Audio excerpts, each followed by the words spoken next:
On June 30th, 1912, the City of Regina progressed along as it always had for the previous 25 years. It was a bustling community of 30,000 people and was basking in the glow of a new legislative building that had been built. 7 years after it had been declared the capital of Saskatchewan, things were looking up for the community.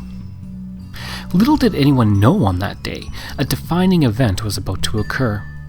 As the day wore on and the weather became hot and muggy, clouds began to form in the horizon. It soon became clear that a thunderstorm was coming. Now, thunderstorms were not unusual for this time of year in Regina, but this thunderstorm would bring something else. By the time the thunderstorm on the horizon had passed, 28 people would be dead, 200 would be injured, and houses and lives would be destroyed, along with millions of dollars in damages. At 4:50 p.m., an F4 tornado, the strongest that had ever been seen in Canada at that time, touched down south of the city near where the Trans-Canada Highway and Albert Street intersect. Roughly 10 kilometers south of the downtown core, what would be known as the Regina Cyclone had been born. Described as a cloud that was darker than an ace of spades, with a sound that sounded like 40 million shrieking devils, the tornado began to move east. The first victim of the tornado, property-wise, was the farm of Thomas Bears. The farm was completely destroyed, but thankfully, no one was killed. The tornado continued its path of destruction through the countryside outside of Regina. Walter Stevenson would lose his farm, followed by the farm of John Dunlop as the tornado continued to move towards downtown. By the time the tornado reached the home of Robert Kerr, the first fatality was about to happen. While Kerr and his family were not killed, only injured, it was their guest, Andrew Roy, who would perish, sadly. If the tornado had continued on its original path, it would have moved towards Winnipeg Street, an area that had few homes at that time. Instead, it moved to the north, heading straight towards downtown. Brushing up against the Saskatchewan legislature, only minimal damage occurred with a few blown-out windows. At that point, the tornado began to move across Wascana Lake, picking up water and showering residents throughout the area. The Regina Boat Club was the next in the path of the tornado, with its swimming houses, boats, and buildings completely destroyed. 2 deaths would occur here, that of Vincent Smith and Philip Steele. The tornado continued moving to the north at this point, destroying many homes and killing 8 more people as it progressed over College Avenue, destroying much on Lorne and Smith Street. As it passed over Victoria Avenue, the tornado heavily damaged the Metropolitan Methodist Church, which today is known as the Knox Metropolitan United Church. Next door, the YMCA building was destroyed. The church, which had been erected only a few months earlier at the cost of $75,000, was an especially hard loss for the people of the community. The tornado continued to move north and out of downtown where it hit the CP rail yard and began throwing rail cars around like toys. Moving at this point into the warehouse district, the tornado hit several more buildings and took the top floor off the Ackerman building. By the time it had passed through, 5 more people were dead. Through its path from the CP rail yard through the warehouse district, it is estimated that some firms lost $200,000 in funds from the damages to equipment and the loss of merchandise. The tornado then left the city, leaving behind a massive trail of destruction. It would take years for Regina and its residents to recover from the storm. The storm would have other impacts as well beyond the destruction. The Association of Regina Realtors was created on July 10, 1912, when several real estate agents came together to address the task of repairing and restoring much of the property that had been destroyed in the storm. The storm also caused a real estate boom, and the organization dealt with the speculation in property that was beginning to rise at that time. As with other major events such as this, there are many stories to tell.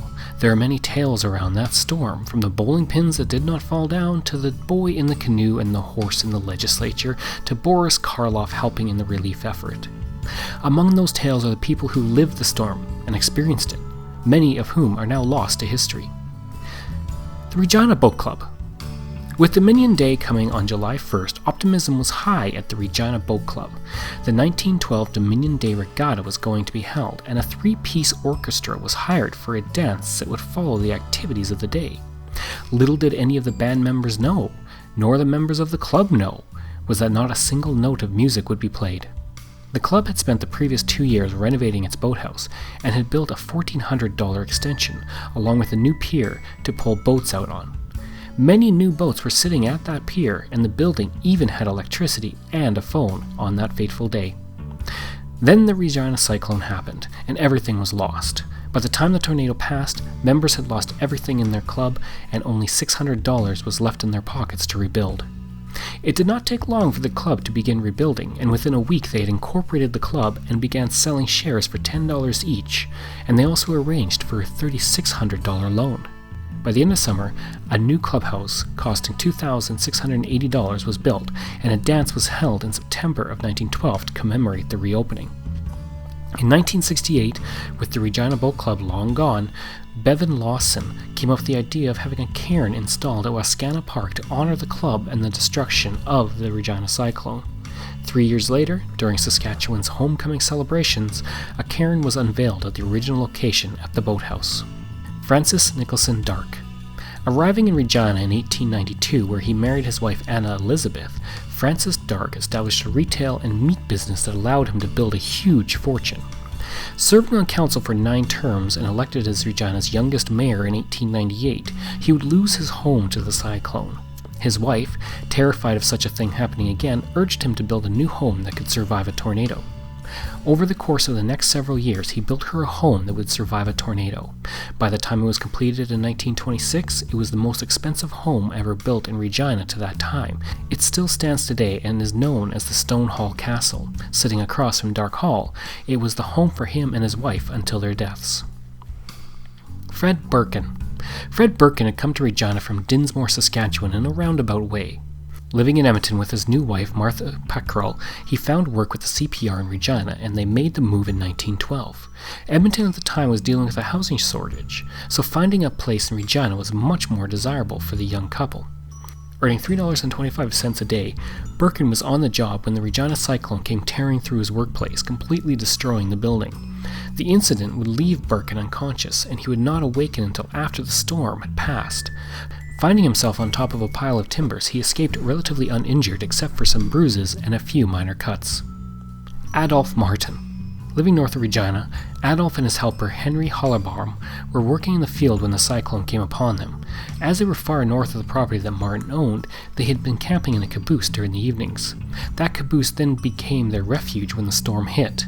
The cyclone hit the caboose and began to rock it back and forth, which caused the heater inside to come loose. Coupled with the rocking, the heater now chased the men around the caboose as the wind whipped up a mini-storm inside the shelter.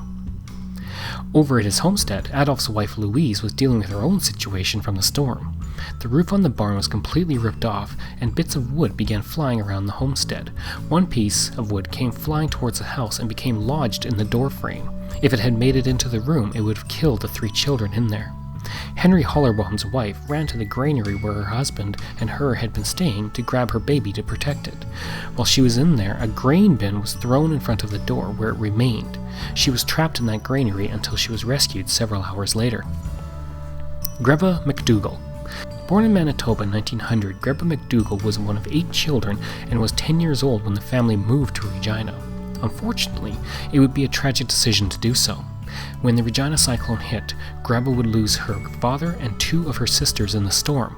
They would account for 3 of the 28 victims.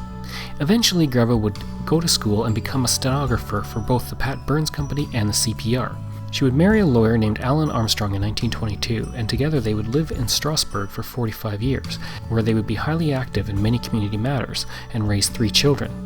Alan died in 1977, while Greville would die several years later. Thank you for watching the latest episode of Canadian History X.